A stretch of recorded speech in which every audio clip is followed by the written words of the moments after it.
Hello guys, I am Domfel Jorel Labugen and we will be talking about the fundamentals of ethics.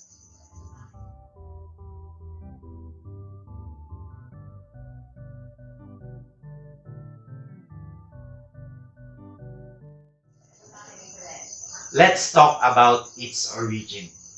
Ethics in ancient Greece is concerned in developing of virtues or pag-uugali natin and moral character. And when we develop our character, the Greeks believed that it will lead not only in knowing what's the right thing to do, but by living the way of life in a right way. Socrates, he was a great Greek whom was first to recognize the value of questions that affect how a person should live. He made his investigations through what we now know as Socratic method. And that is what's next. Socratic method. It is an philosophical activity by means of question and answer that leads to his famous quote, "An unexamined life is not worth living."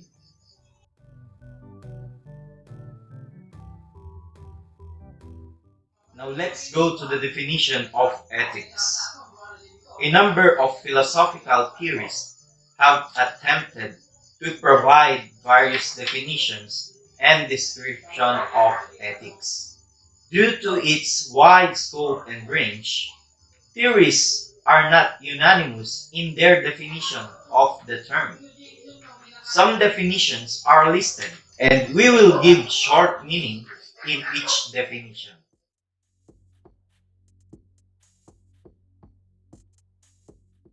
Ethics is connected with a person's belief in or adoption of customs and traditions. Since customs are relative, what is ethical would depend on whether or not it conforms to existing customs.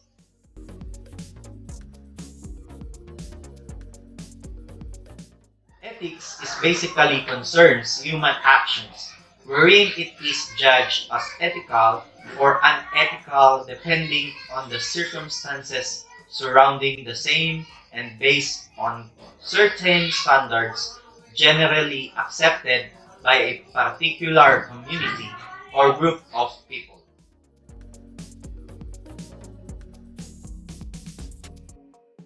This focus in religious or spiritual, unlawful, unethical, and immoral acts and forbearances are considered as elements of sins that contaminate the otherwise virtuous soul.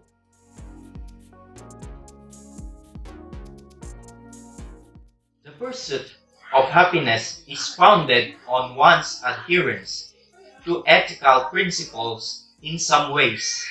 This is similar to the definition that come before it, that ethics is utilized as a tool to achieve a specific goal.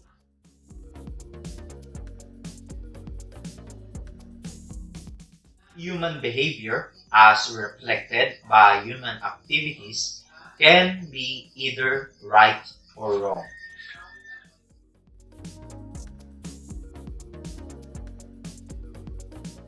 This definition pertains to norms that govern human actions in every part of life, whether they involve people in general or a group of people engaging in the practice of their profession or craft in particular.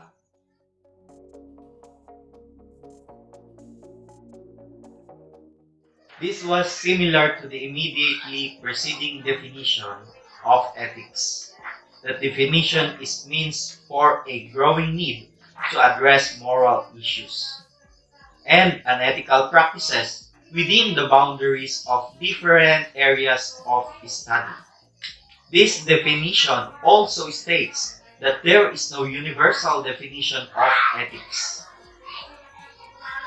The perception of what is correct or right and not correct or wrong is adapted to guide people's actions in various human concerns, and this is called applied ethics.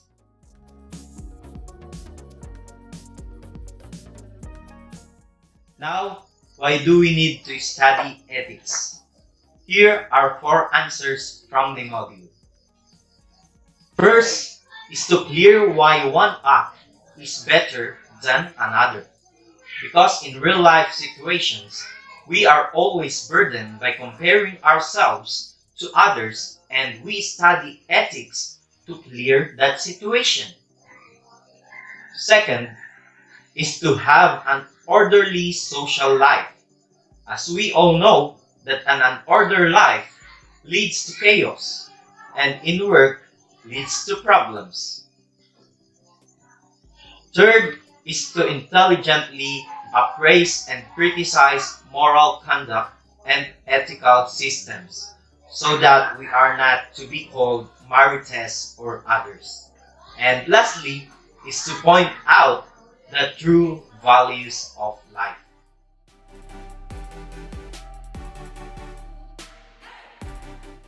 There is also assumptions to ethics or statements that accepted to be true without proving or proof, and these are: man is a rational being or a reasonable being.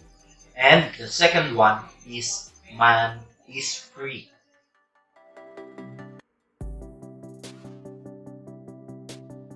Now, let's go to the objects of ethics, wherein we have 2, the physical and the non-physical. The physical objects of ethics are doer of an act.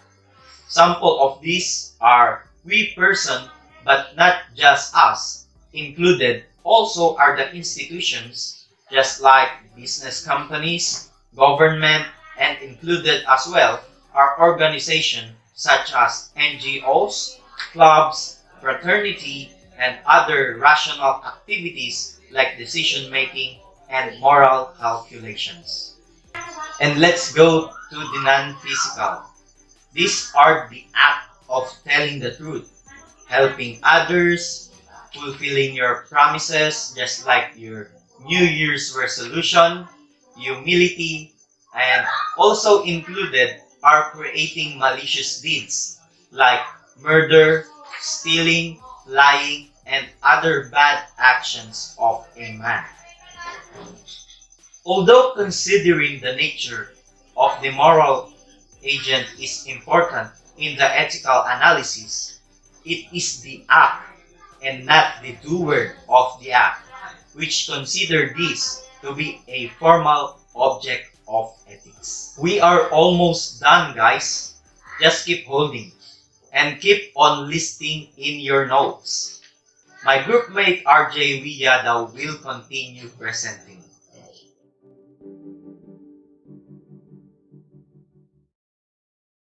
After we study about the fundamentals of ethics, we will now learn what are the general forms of acts.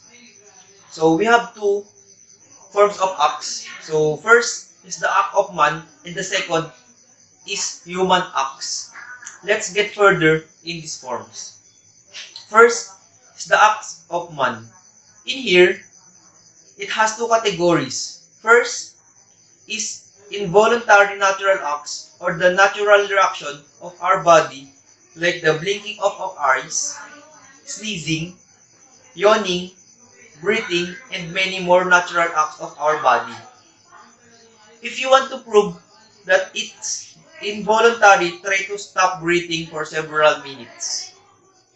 Check the reaction of your body afterwards. Second category in the acts of man is the voluntary natural acts, which include voluntary and natural acts.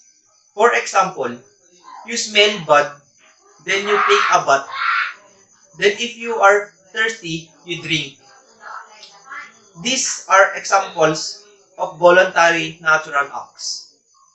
Now, let's go to the second form, which is the human acts. This form is an action of human, whether it is moral or immoral. acts which we will take later on. These actions are product of man's not rationality and freedom of choice. For example, you have seen a man on streets and no shelter of food. What act will you do? Well, it's your choice.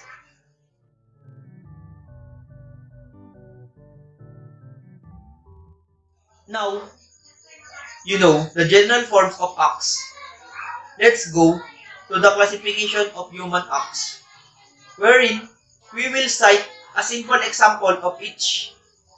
First is moral act or ethical acts, which we know that as the good thing we do. Example, we help a person that are in need. Second is immoral acts, which unethical, which is different to moral acts, wherein the example of it is that you refuse to help the person in need. Last is amoral or neutral, but being neutral does not apply to human acts. Thus, this classification applies to non-moral or acts of man. Just like the lesson, we have a choice, so choose what's best for you, not to imitate the life of others.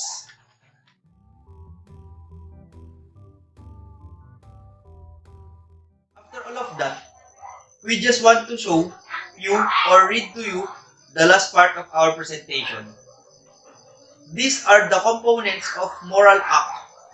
First, component, the intention or motive of act.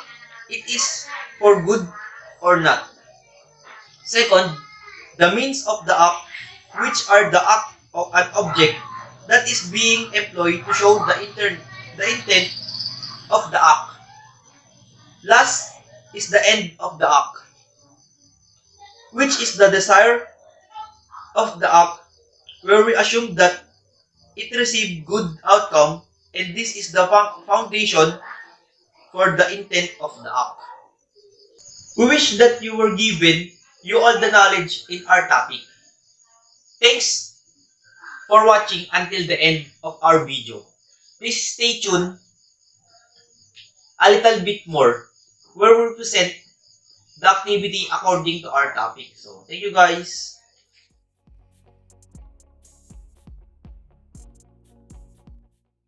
Hey guys, we prepare an activity from all of us to answer. This consists of scrambled letters, multiple choice, and enumeration. This activity will be sent via link Google Forms in our class group chat. We will accept and record activities till the given time by our professors.